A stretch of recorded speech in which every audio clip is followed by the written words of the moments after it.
All right, it is Tuesday, March 4th.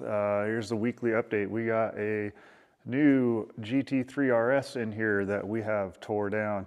These are the type of pictures I love sending the customers halfway through the project with things all tore down, so they have to see what we actually have to pull apart. This one's getting the Redenzo Ultimate 2.0 like we usually do. We're building on the back, we're actually building a new license plate frame that's going to house the two rear laser sensors. We're going to do the magnetic front license plate like we usually do, when we do a radar. And then we also made a cool little pod in the factory spot overhead console for the controller. So I'll show you all that stuff.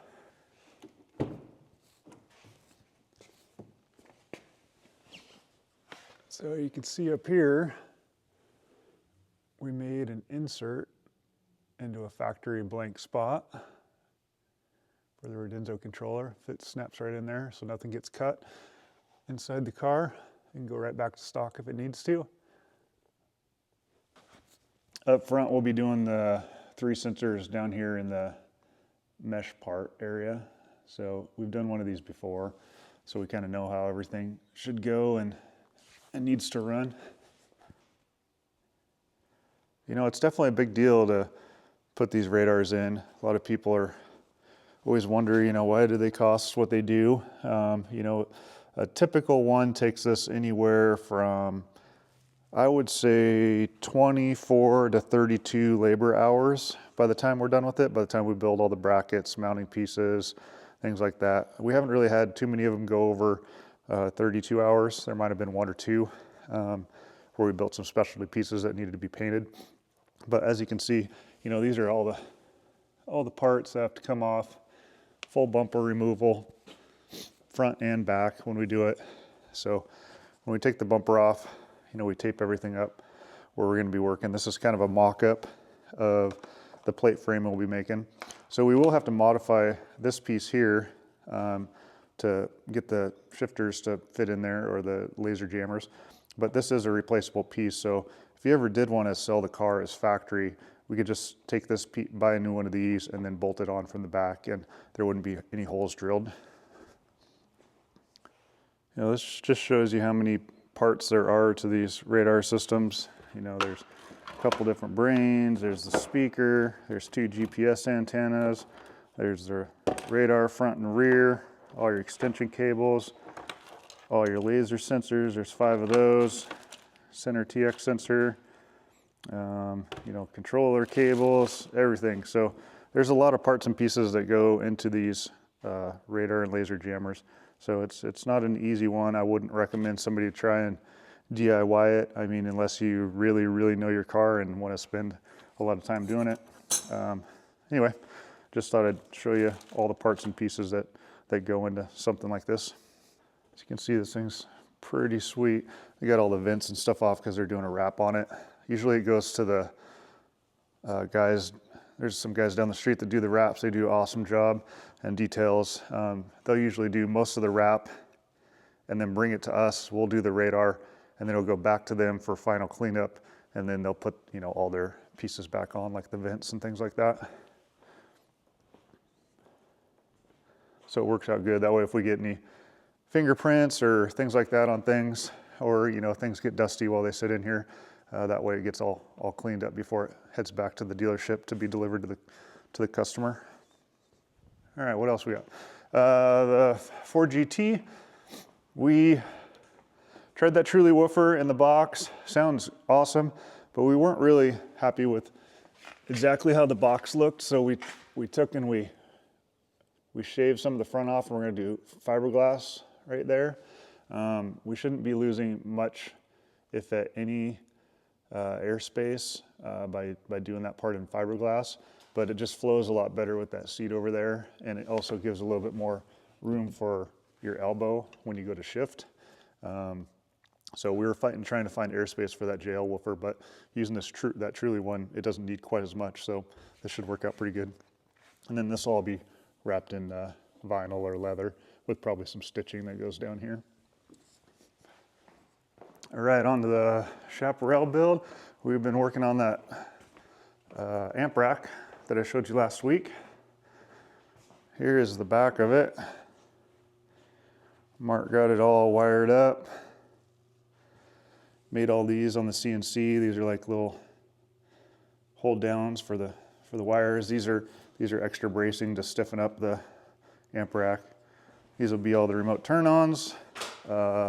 These wires here are going to go out to another accessory block, which is going to be for like all the deck power and stuff like that. This thing's super heavy. Let me see if I can get it lifted up here. Oh my God. Anyway, here's the front of it. We have these tags on here for now, just so we know where all the inputs need to be. We'll take those tags off when we're done, but that way it makes it easier for when we're tuning and stuff like that. But we got the 4 HDs at the bottom. We got aluminum brackets at the bottom that'll be screwed to the bottom of the hole. And then all the power wires will come right in there through the top. We also have some brackets on the side here to help screw it to points in the boat. Anyway, super clean. And we'll be weighing this to see what it's going to add to the boat. Another thing is these are all the plugs that come on the GL Marine amps for the highs, but these will be taking all the wires we ran and actually crimping pins on and putting them in the plugs that came with this. So if ever need to service, we can just unplug it like it's supposed to be. Here's another part that I've been working on. This is just double stuck down for now, but this is going to go where the factory subwoofer was behind the driver's seat in this boat.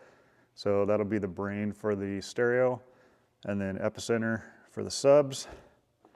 And then there'll be some trim around it that mounts it to the boat, this aluminum here. Then there'll be another piece of trim that goes over it with some plexiglass over the top of it. These are the pins that I was telling you about we'll be using to use on those plugs for the amp. This will be a fuse holder. We'll have a couple fuse holders for all the lighting wires, and then we'll use these bus bar type things for all the color change wires for everything, so it should be super clean. I know Mark started stripping wires back and things like that too. This just kind of shows you, this is all the wiring for the color change lights and the speaker wires.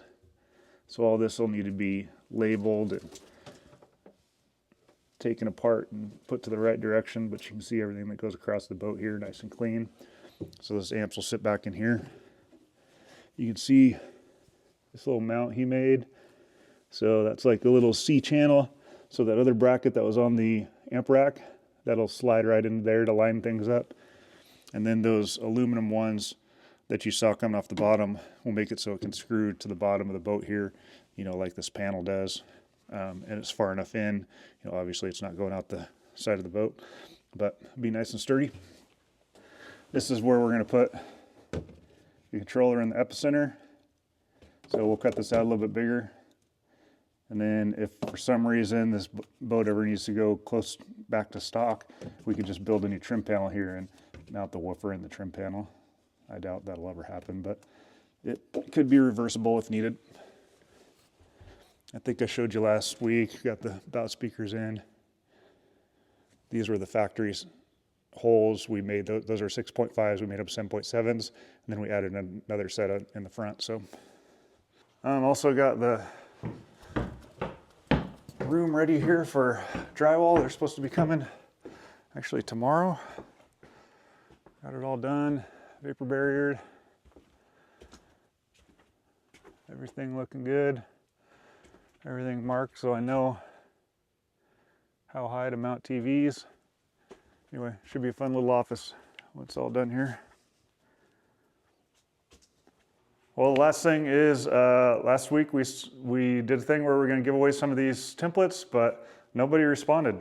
You know, I guess we just don't have a big enough audience yet, or maybe not the right audience, or maybe everybody that's watching this type of stuff already has the templates or don't have a use for it. But we tried to give them away for free, and just didn't happen. So anyway, maybe we'll wait till the channel grows a little bit so we can reach a couple more people, and then we'll try and give some more stuff away like that. Anyway, that's all we got for today. So I guess we will see you on the next one. Thanks for watching.